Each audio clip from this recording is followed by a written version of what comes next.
Add chilled watermelon cubes and strawberries. Add a splash of coconut water or plain water if needed. Blend until smooth and creamy.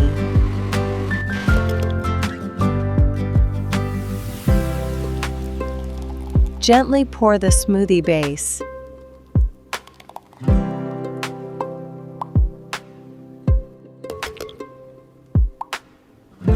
Add crunchy granola. Add sliced almonds. Finish with pumpkin seeds and mint.